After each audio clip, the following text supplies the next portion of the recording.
Well, yes, indeed. We're turning our attention now to the economy. We know that, well, before I get to that, we've got Pt.1 here in our studios. He's an investment and business consultant. Thank you for coming on this morning. Thank you for having me. Well, we also have Mr. David Iweta in Abuja. He's the chairman, National Economic Recovery Committee. Thank you for joining us as well today. Let me start with you, Mr. Owani. Listen to the governor of Kaduna State while they were talking about security. They talked about education. You have some people who have talked about the economic situation in the country. That data by MBS, that by 2020, the unemployment rate is going to be 33.5%. That's a lot. And we've focused on this time and again. What should we do? How should they apply it? But the country has a lot of suggestions in terms of what to do. Where are we constantly missing it? That's a big question. And even a governor at the level of Governors Forum even predicted that all things being unequal, by 2020, Nigeria will be going back to recession, God forbid. But these are all negative predictions we've seen over the last few months. You know, our population becoming a liability instead of becoming an asset, poverty numbers skyrocketing, now unemployment numbers, or number of 30-something%. Now we're doing 24.8% or 23.8% from about 8% over the last 4 years. Like you asked, where are we getting it wrong? What are the things that we need to do? You know, these are big questions, and I can tell you, even the presidency may not be able to provide a straight answer to the question, because we need to really do a lot of things. Unfortunately, we've lost a lot of momentum. We lost so many years doing the wrong thing or doing the right thing in a wrong way. That is why we are here. So a lot of things need to be done. I was looking at the budget yesterday morning, the budget recently passed by the National Assembly, waiting for the assent of the president. And I still saw about 56 billion allocated to education. Allocated to education. Are we serious? That's far lower than the amount Nigerians are using to pay for school fees of their wards in Ghana and the UK put together. This at the level of at university level. That is also far less than the amount Nigerians are now using to register for one English test or the other, whether it is the IELTS or TOEFL, or you know. From the indications, we've seen that people writing all these migration-related exams have risen by about 4,000% over the last 5 years. 4,000. An average of 6 in 10 adults surveyed in Nigeria said that they want to leave, including people that are doing fairly good job. Oh. So it's a challenge, and we really need to put our hands on the deck. What do we need to do? Fiscal monetary policy. We need to coordinate, be a little bit more coordinated. And the good news is that the same administration we saw 4 years ago is coming back. So I believe that probably they've learned from few mistakes, and it's important that they just hit the ground running.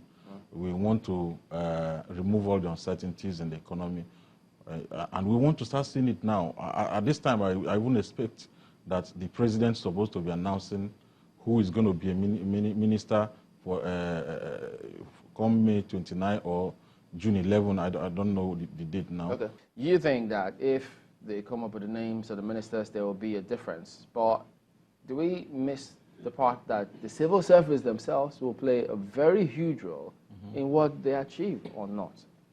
That's correct. My own is for us to begin to learn from our mistakes. We started this administration May 29, 2015, and it took us over 6 months to even know the ministers. During the period, a lot of uncertainty, policy uncertainty, regulatory uncertainty, leadership vacuum, and these are not the things we want to see now. You know, if we know, we copy America so much, and let's be frank, if somebody wins an election, you are going to stay for, you know, about 3 months. During the period, we see them in their home state announcing this person is going to be the next Minister of Justice, the next Homeland Security, and of course they are going to go through screening and all of those. But from there, the economy is trying to analyze, trust, and take position. These are some of the things, little things that we don't need to make laws to really correct a lot of things that need to be corrected. What difference will it make if he announces it in the first two weeks of him being sworn in, as opposed to announcing it now, weeks before being sworn in? That's what I'm saying. We need to start early. You know, the difference it will make is that we're saying we will say that the leadership is now better prepared than it was the other time. You know, Let me ask me, even if it doesn't put extra money in our pocket, it reduces uncertainty. You know, we are looking at unemployment. For us to employ our children, our youth, the private sector need to be robust, need to be thriving. Yeah. And one of the things that is making us not to thrive is uncertainty and policy issues. Mr. Waiter, what is the fundamental objective of this National Recovery Committee in light of what we're facing economically at the moment? Well, I think that question is quite up, and about 2016, when the nation went into recession, it was in the wisdom of the organized private sector, particularly the National Association of Chambers of Commerce, Industry, Mines, and Agriculture, NACIMA, to create a committee that would come with solutions and programs that will help to jettison the country out of recession. And after recession, there ought to be sustainability of making the economy to be striving, you know, in a manner of, you know, growth on year-to-year level. And we came up with about 10 different products, all centered around agriculture. We came in by bringing in one, cotton, textile, garment. In one location that has the capacity to creating employment of about 200 to 250,000 persons in one spot. And that numbers attained, you would create housing for them. And if you're building houses for about 250,000 persons, for each apartment you build, you are engaging 5 hands. You can multiply that by 250,000.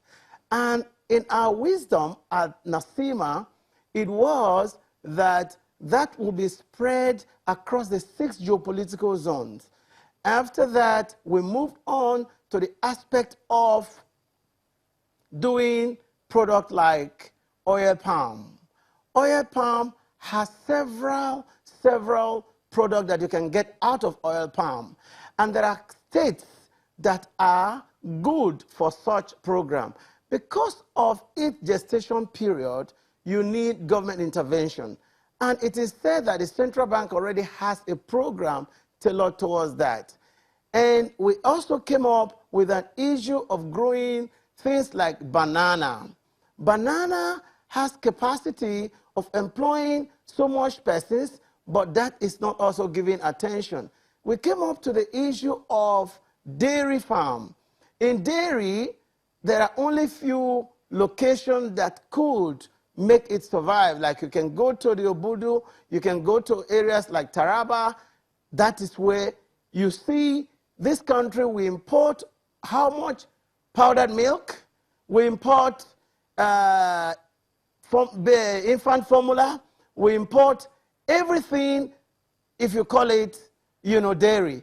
While our own, for example, cow produce 1 liter of milk per day, in countries like Argentina, Brazil, India, there are situations, even in Amsterdam, 1 cow produces as much as 40 liters of milk per day. Let me try and understand your point. Are you suggesting that, my apologies, are you suggesting that you're not satisfied with the trade protectionist policy of the government? And what would you like to see? Can I get you back on that? Does your submission mean, or can it be interpreted as such that you are not satisfied with policies to protect the local industries and trade here? Fine. Now, the policies that are made in the past are sufficient enough to galvanize or create the needed economic growth. But implementation is our major challenge.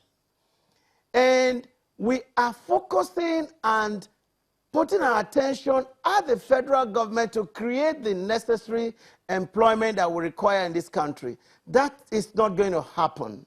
We can only but engage state government, local government, to come forward with their own local policies that could survive in their own environment.